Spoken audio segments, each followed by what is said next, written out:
People are often concerned that in order to qualify for long-term benefits under the Arizona Long-Term Care System, or ALTCS, they have to have spent all of their money or gotten rid of everything that they own, and that is not always necessary.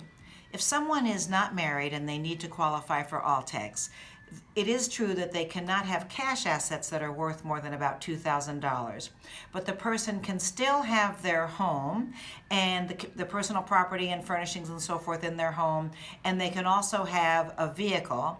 And there are also ways to protect some assets in various kinds of trusts that require some advanced planning, but still that family could maintain those funds. When someone is married, there are significant opportunities for the spouse of the person who needs care to maintain a large portion of assets for the household.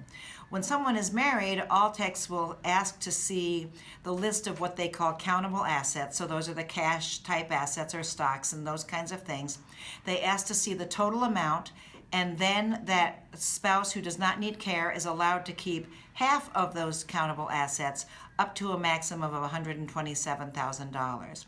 So if, for example, a couple has $150,000 in the bank, then ALTCS would say, okay, you have to spend half of that and you can still keep $75,000.